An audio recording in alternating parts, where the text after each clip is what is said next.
Swayam Prabha. Digital India. Educated India.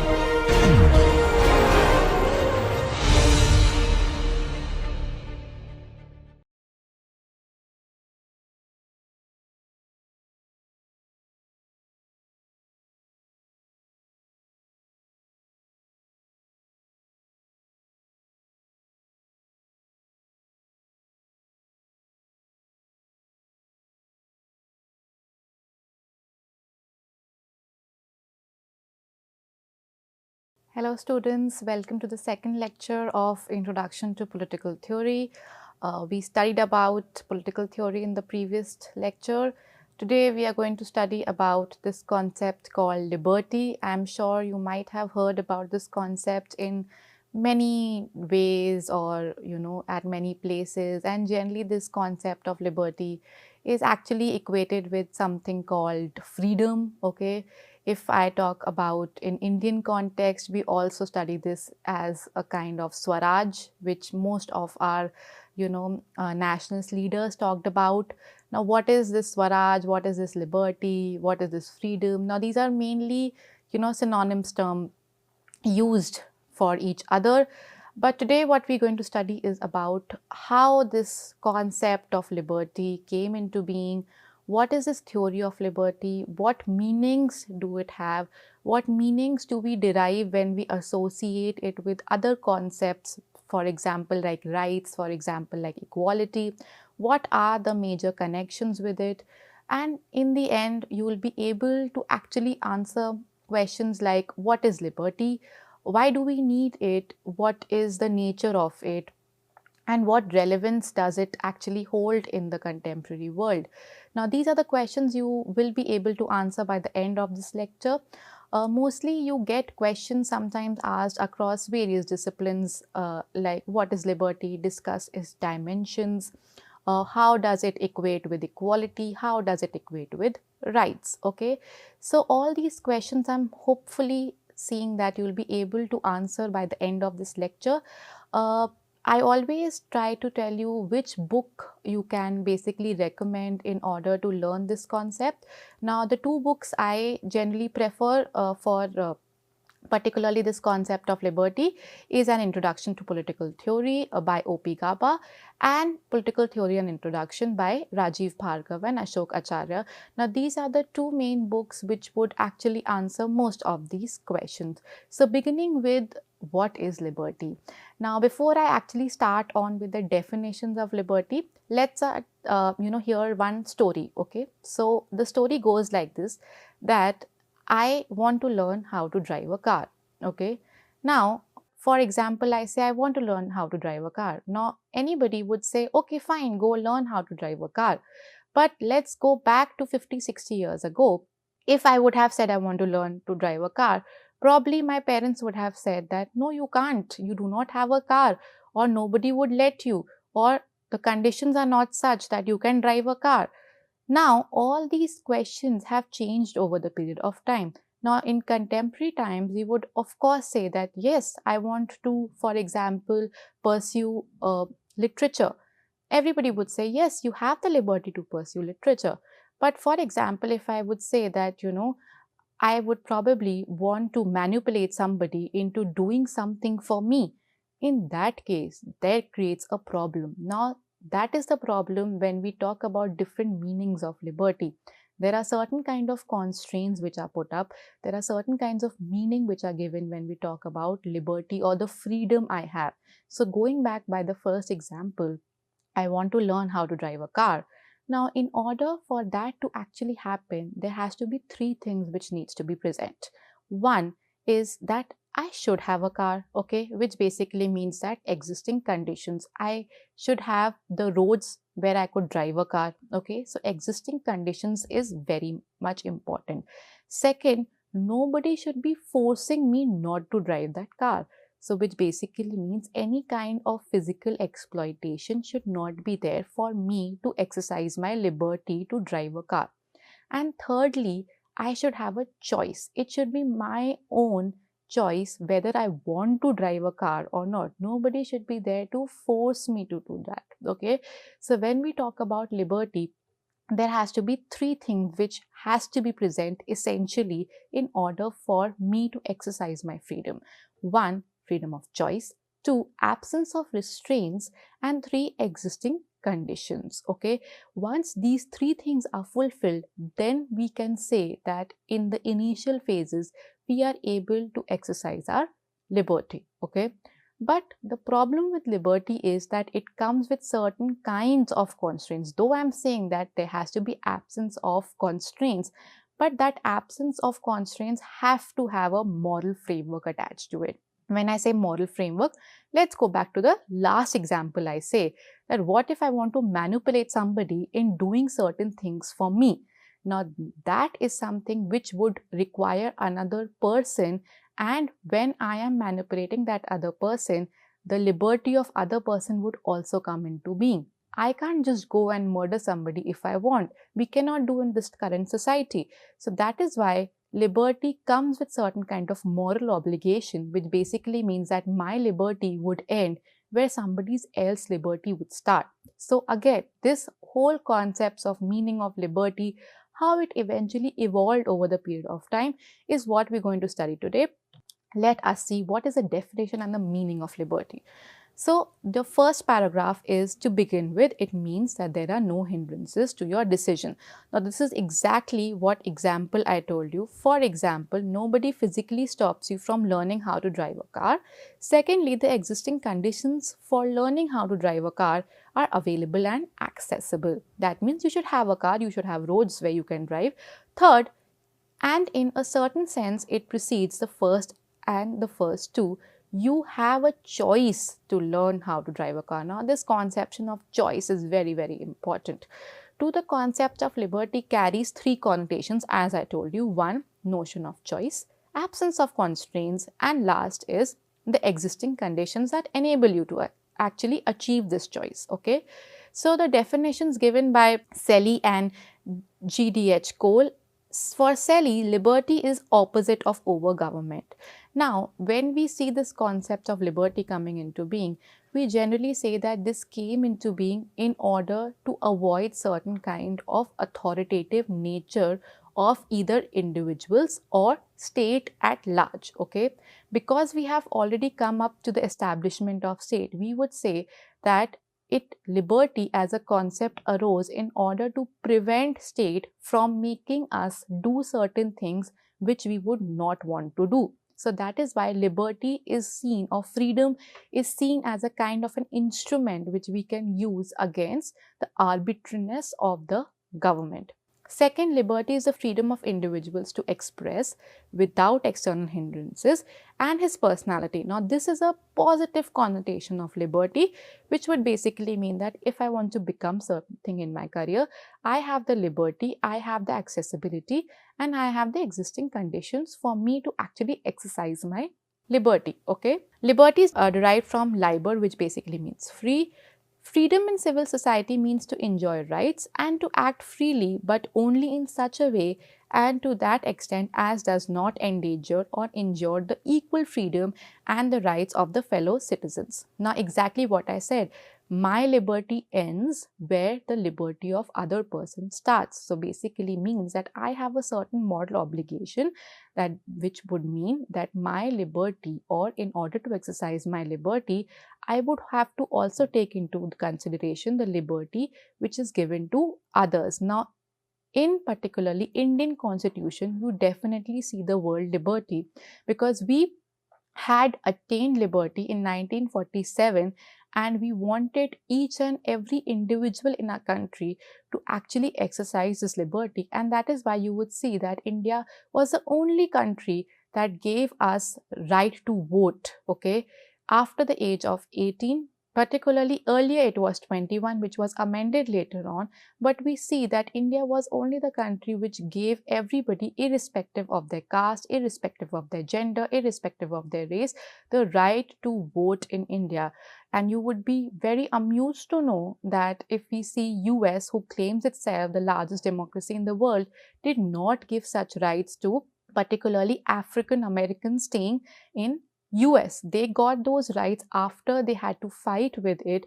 And you would definitely know that in 1960s or till 1960s in America, we do not had civil and political rights given particularly to African Americans. So that is why India should be basically, rewarded that we gave this freedom or this right to vote at the most inception of our constitution itself. Okay, now we would study from a theoretical point of view about how this concept of liberty came into being and how do we basically see it evolving over the period of time.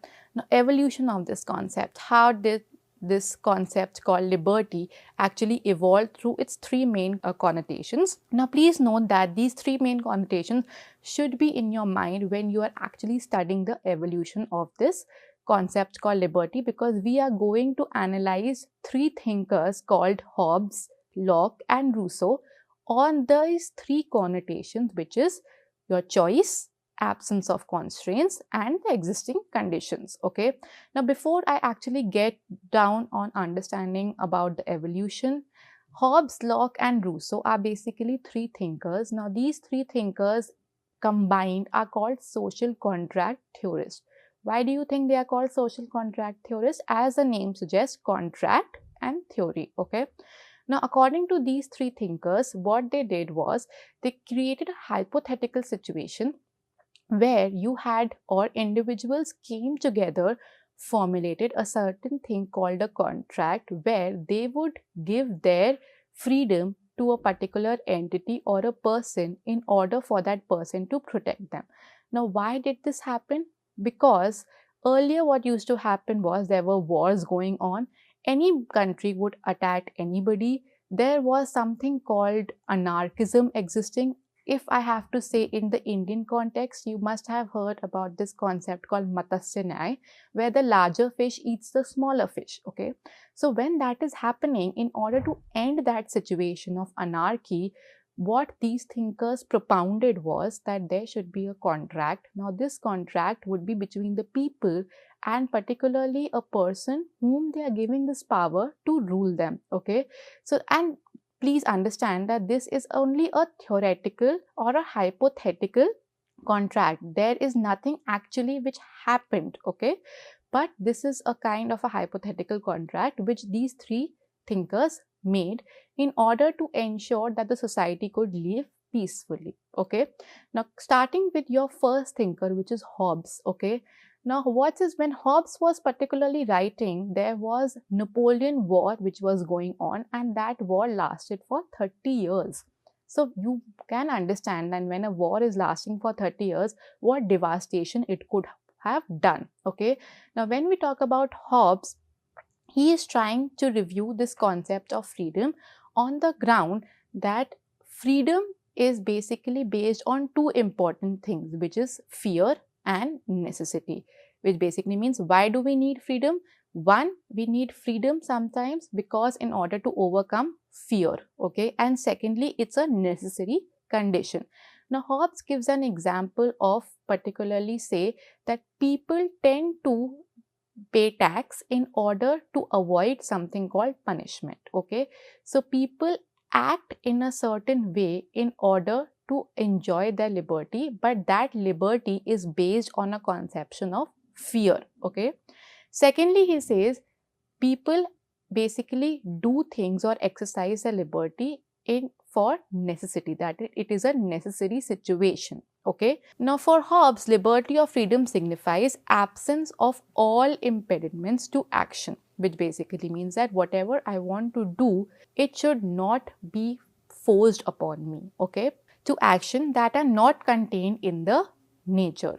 Now, when I talk about this nature, please remember this nature is not something which is like an environment, okay. When I talk about nature, it basically means human nature, okay. How do we basically do things, okay. And for Hobbes, this human nature is generally very selfish in nature, okay. All our individual beings are very selfish and they would only tend to do things which would basically benefit their own interest. For him, motivating factors that impel them towards liberty are fear and necessity, as I specified. As he explains, a man sometimes pays his debts only for the fear of punishment. There is absence of the concept of choice in liberty and moral framework. Now, the problem with Hobbes is that even though he's saying that there should be no constraints on individuals, according to him, certain kind of fear and necessity are always involved in order to achieve this freedom, which basically means that if I am a beggar, okay, and I am basically begging for food, which is a necessity, okay. Secondly, if I am a thief and I am going to steal something, I am also doing out of necessity. But the problem with these two situations is that on one hand, it is not harming anybody, while on the other hand, theft will harm somebody. So, in order for liberty to be exercised and only based on fear, okay, and necessity would basically mean that we are not considering the concept of choice, which basically means that is it the choice of the beggar to beg? I'm sure it is not. And necessity, again, even if for a thief to steal is for his own good, which does not mean that he'll be able to exercise that. Why? Because again, that is something which would harm somebody. So the moral aspect and the choice concept of liberty is missing in Hobbes. Now, this is basically fulfilled by somebody called Locke, okay. Now, John Locke is a much more liberal person. Liberal person basically means that he says that no, human nature or human beings are intrinsically not selfish. They tend to stay in a particular society or a community in order to bring about good. So there is intrinsic good in each individual, and this is the background from which we'll be studying Locke and how he basically tries to evolve this concept of liberty. Now, for him, there is a moral framework in liberty, which basically means that you cannot exercise your liberty if you are harming somebody, which basically means that your liberty should have certain kind of moral framework or a kind of a boundary in which you can exercise that. So, the moral aspect of liberty is prevalent in Locke's notion where, for example, I am free to choose my career, but my option should not be such that would harm anybody. So, again, like a thief or a murderer, I cannot do theft, okay. Moral laws of nature are essential concepts of equality. For Locke, each individual is free to the extent to exercise his freedom till the time he or she doesn't violate the concept of equality. Now, the morality framework which came in Locke was basically trying to tell us that our liberty should be in a moral dynamics, which would mean that we cannot harm somebody, okay. So this morality concept is there along with the concept of choice. So there is a kind of a moral obligation here, okay. Both Hobbes and Locke talk about natural right to liberty, okay. These two thinkers are saying that liberty or freedom is a natural right, which basically means even if we are a part of a government, even if we are not, if we are staying in an anarchical world, a lawlessness world, liberty or freedom is something which of life is something which is a natural liberty. That is, nobody in the world has the right to kill me, or nobody in the world has the right to punish me if I have not done something wrong, which is a natural liberty, okay. But none of them talk about the hindrances of hierarchy and inequality in the exercise of this freedom. Now, let us say, for example, we have been given the liberty to choose our careers. Now, what is the problem behind this? The problem behind this would be that eventually in the end, even if we have the choice to choose our own careers, which would not mean that all of us in the end would have a happy career. Why? Because we all have certain kind of impediments within us. Somebody might be too strong, somebody might be too intelligent, somebody might have much more capabilities than the other person, but that is something which are intrinsic. So again, even if we are ensuring equality of liberty, that doesn't mean that we can also ensure equality of capabilities. And because that inequality exists in the nature, human nature itself, we cannot say that ensuring liberty would eventually mean that everybody is able to exercise or improve their capabilities. Okay, so there we come with the third contract theorist called Rousseau. Okay, now Rousseau considered liberty as a collective venture, as freeing oneself from the selfish motives towards a larger good of the entire group. Okay, these individuals can be free if they obey laws which are consented by the general will. Now, a very important point here is your general will. As I told you, these are three contract theorists and they are trying to build up a contract. Now, the contract which Rousseau builds is a general will. What is this general will? This general will is a kind of a combination or an amalgamation of different kinds of wants and need of the society, and they put together all these and basically make a contract called a general will, where all of them would succumb to certain kind of laws and regulations and nobody would be able to rule. So Rousseau says that in order for a society to run peacefully, there has to be a set of rules and regulations, and these set of rules and regulations should come from the people themselves, so that in the end there are basically rules which they would cater to and they would not be coerced upon them. Okay, they will be willingly accepting those rules and not something which are coerced upon them. Okay, now when I say that, it would basically mean that all this will which is there, okay, this kind of a contract which Rousseau is being made up of, he makes keeping in mind that there are inequalities in society in terms of capabilities and also in terms of property. Okay, now going back to Locke, he had specified that there are three kinds of liberty which should be there in the society, which is natural right, that is right to life. Second is your particularly right to property. Okay, and third is your right to liberty. So right to life, right to property and right to liberty. With these three rights, you have some contract coming along with John Locke. Now with Rousseau, he has a problem with this concept of right to property. Why? Because for Rousseau, this concept of property is what is creating inequality in the society, what is creating this kind of exploitation in the society. So that is why Rousseau says that we are born free, but everywhere we are in chains.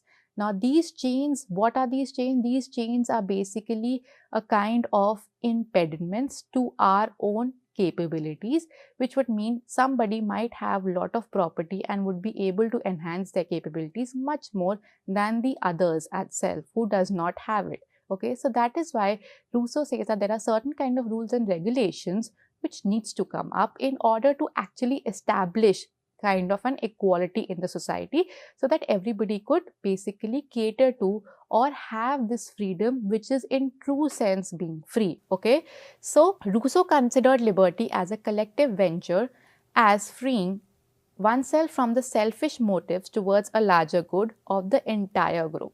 These individuals can only be free if they obey laws which are consented by the general will. Hence, Rousseau states that man is born free, but everywhere he is in chain. It is the understanding of freedom through obedience to law that is not forced to obey a man. So basically, you will have leaders, but you won't have masters. Okay, so difference between master and a leader is leader would basically do things to improve your capabilities, whereas master would be somebody who would own you. So Rousseau goes against this concept of ownness. Okay, now what are the features or the nature of this liberty?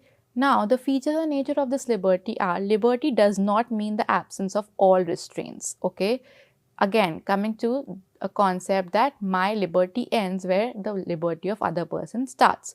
Liberty admits the presence of rational restraints and absence of irrational restraints.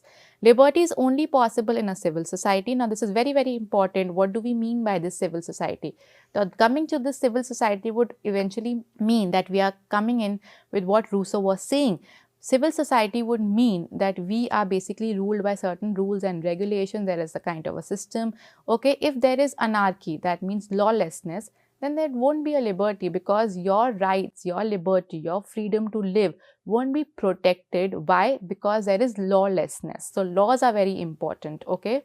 State of anarchy can never be a state of liberty, as I said. Liberty is for all. Liberty means presence of adequate opportunities for all. It's for all is basically coming in the concept of equality. Liberty means presence of adequate opportunities for all. Now this is the evolution of liberty. Earlier we talked about liberty as a natural right. We talked about liberty in terms of choice. We talked about liberty in terms of existing conditions. Now we are also talking about liberty in terms of opportunity which should be given to them, okay? Without liberty, rights do not have a meaning. Now, if you know that liberty, rights and justice are a kind of a triangle, without one missing, the other two cannot be ensured. So that is why when we talk about studying human nature and what all are the needs of human nature, we have to take into consideration the three of them. We cannot study liberty without equality, without rights, and of course justice. Liberty postulates the existence of such conditions in which people can enjoy their rights and develop their best selves. Now, for the future coming slides, what we'll be doing is we'll be distributing liberty, or we'll be talking about liberty, one as a positive connotation and second as a negative connotation. Now, liberty postulates the existence of such conditions in which people can enjoy their rights. It's basically a positive connotation. Why? Because liberty is trying to enhance our capabilities. Just by the fact that I have the freedom to live, I won't be able to actually enjoy that freedom, because if you actually have to have freedom in true sense, you will have to enhance your capabilities, because a definition of a good life would eventually mean that you are able to use this liberty. Just the sake of having a liberty does not mean that you'll be able to lead a good life. So that is why the conception of liberty has not just been about natural liberty to life, but it has given so much meanings to it, and we are still exploring. Why? Because if you see our Indian Constitution and Article 21, we see that the right to life, the whole Article 21 on right to life, is just ever expanding. We have so many rights being incorporated in that particular article. Now, this is basically an overview of the nature of freedom. It's a human quality, which basically means fulfillment of human purposes by attainment of knowledge, okay?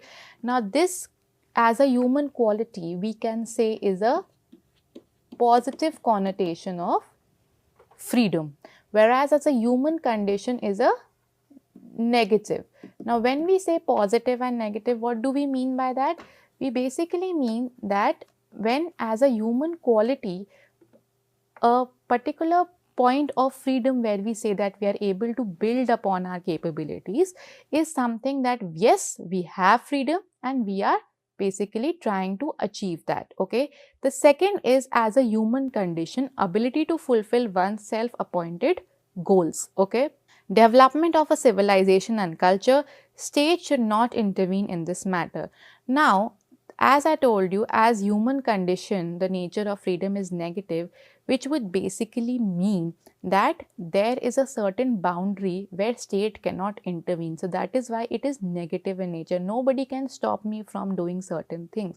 So that is something where we see that state does not have a power. When we talk as a human quality, we see that state has to play a very important role in order for us to actually attain certain kind of capabilities through the opportunities given by the state. For example, if I say that there are certain kind of institutions which are built by the state for those who cannot actually afford too much of expenditure on their careers. So there are certain kind of institutions which have subsidized particular programs for those who cannot afford that. Now, that is an opportunity which the state is giving to those who do not have so much of money. So that again is basically you are able to enhance your capabilities. Why? Because you have been given those opportunities. So state plays a very important role when we see the nature of freedom as a human quality. As compared to as a human condition, that is something that I am free and state does not have any role to play in it, which would basically mean that if I want to become a doctor, state has no say whether I should or I shouldn't. Okay. Dimensions of liberty: nature of liberty, civil liberty, political liberty, individual liberty and economic liberty. Now, these are the kinds of liberty particularly where we see that natural liberty is something where we know that we discussed in the first slide itself that I have the right to life. It's a natural liberty irrespective. Second is a civil liberty, which you generally will be able to ensure if you are living in a non-anarchical world, which is basically a world ruled by rules and regulations. Okay. Political liberty, we all know that political liberty is about your particularly right to vote, be a part of the political process and the government. Individual liberty, what does this mean? Individual liberty would again mean that I have the choice. Nobody can force me to do something which I would otherwise not do. So, individual liberty is something where we see that particularly it is on our individual rights. Okay, I want to learn how to drive a car. I should be able to do that. Nobody can force me not to do it. Okay, so individual liberty talks about your intrinsic freedom. Economic liberty. Now, economic liberty is basically talking about that I should be able to fulfill my basic needs of food, shelter, living, okay, my day-to-day needs. It does not mean that everybody should have equal wealth or equal money, okay. It basically means that I'm able to live a normal life, which would mean that I have food, I have shelter, I have a living, okay. Now, this is something which talks about the relationship between liberty, authority and liberty and license, okay. Now, when we say that in order for liberty to be actually exercised, there has to be an authority to ensure that, okay. Now, that authority is a state. For example, everybody has a liberty unless and until the state does not basically claims that everybody will be able to enjoy the same kind of liberty. Till that time, liberty cannot exist. Why? Because, for example, there are 5 people and they are exercising a liberty to choose their career, okay, whereas the one person among those 5 try to bully the other 3 particularly in order to choosing what he wants them to pursue, okay. Now, in this case, if you do not have an authority called a state, that one person will be able to bully the other 3. So, that is why authority is very, very important for liberty to be exercised. Otherwise, it would become a license Raj. License Raj basically means that one person has a license to ensure liberty while the other 3 does not have it, okay. So, then authority is very much needed. But undue expansion of this authority would eventually lead to tyranny. Why? Because if that authority called state has been given undue advantage, that is why if you see that in Indian Constitution we have called something fundamental rights. What are these fundamental rights? These fundamental rights are basically a kind of an stoppage or an obligation to the state that they cannot intervene in individuals' personal lives. So, that is why, and if they do that, each individual can go to the court in order to ensure those rights. So, that is why the authority has to also have a certain kind of obligation. Then you have that undue restriction again would become to tyranny. So, that is the relation which we have between a license, Raj, liberty, authority and tyranny. Now, liberal and individualistic view of liberty. Now, what is that? It is generally the liberty of individuals which they wish to protect, and it is defined as the absence of restraints or absence of coercion. The types of constraints which are required to be removed in pursuance of liberty can be explained in terms of Atlantic Charter 1941, a declaration of 4 freedoms. Now, when this whole concept of freedom, equality, came into being, we generally associate them with the French Revolution. All these terms came into being during the French Revolution. Now, when they came into being during the French Revolution, what did they actually mean was 1, freedom of speech, freedom of worship, freedom from fear and freedom from want. Now, moving ahead, before these two conceptions between freedom to do what is negative liberty, freedom from what is a positive connotation. Now, we would study all this in great detail when we talk about what is negative liberty actually. Now, what is this negative liberty? As there are two differences, to do what and from what, okay. Now, when we say from what is negative liberty, why?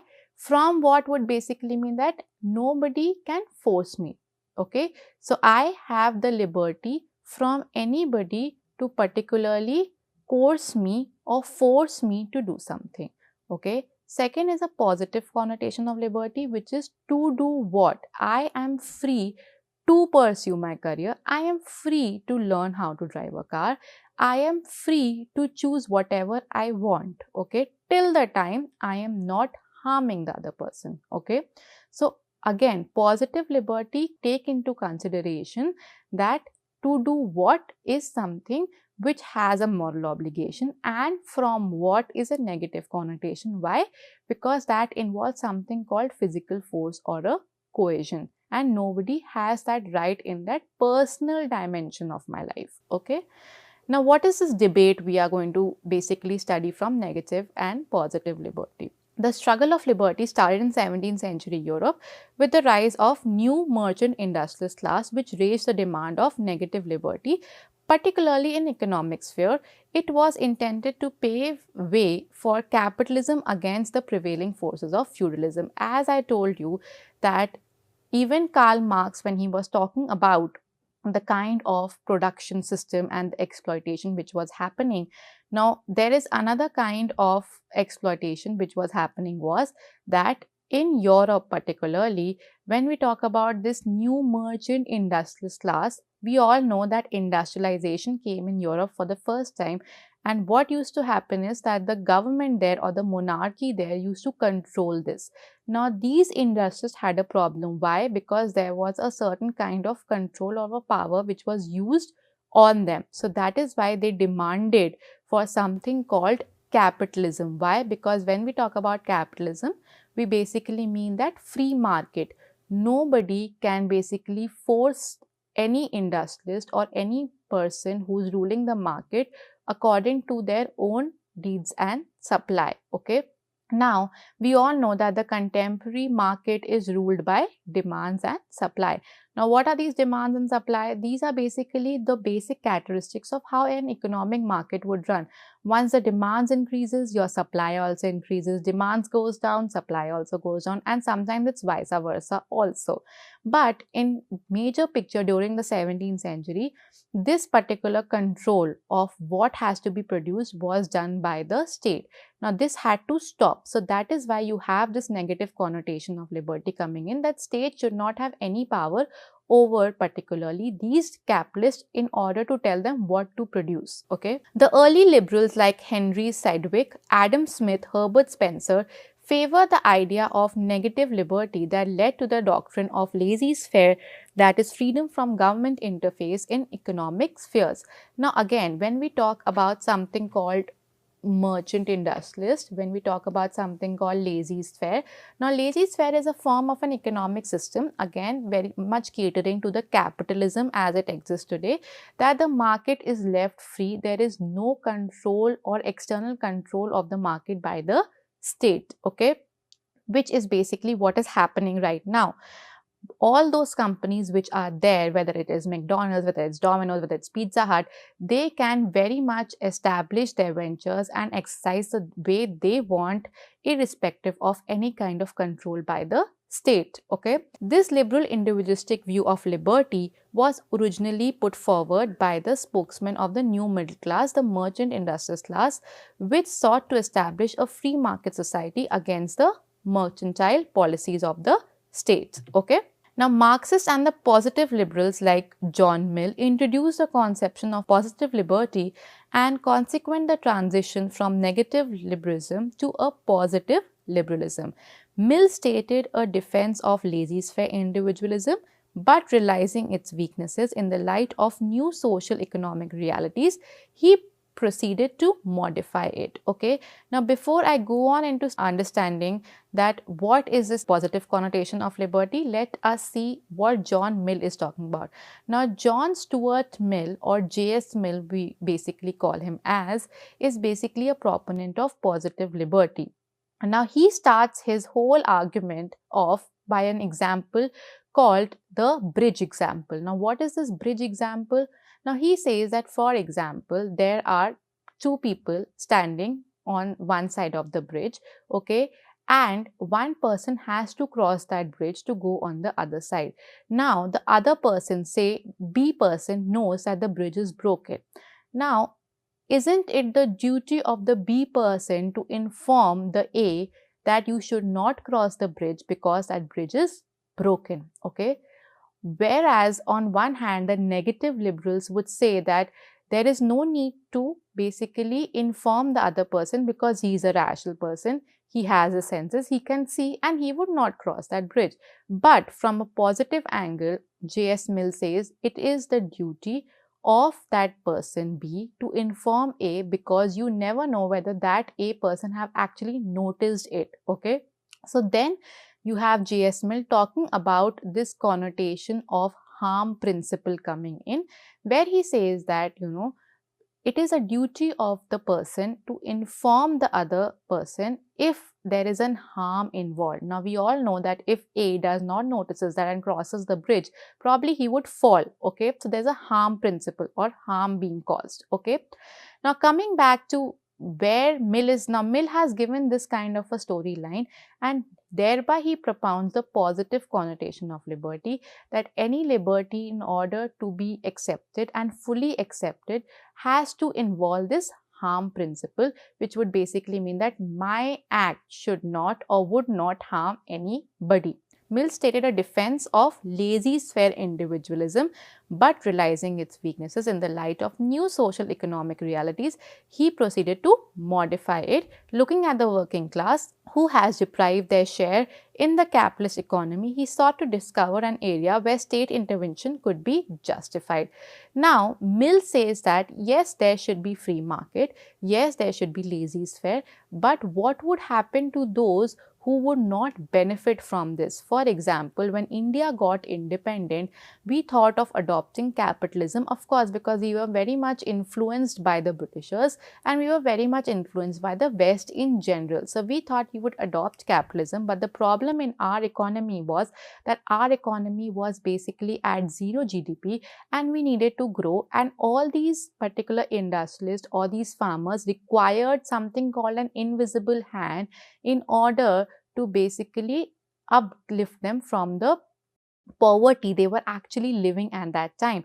So that is why we did not adopt capitalism. We adopted something called a mixed economy, which was very much socialistic in its domain. Okay, socialistic in the sense that the government would cater to certain kind of demands. Why? Because we all know that when Britishers left, our GDP was zero and the only class which existed was the zamindari system. Okay, now because the zamindari system had to be struck down. Why?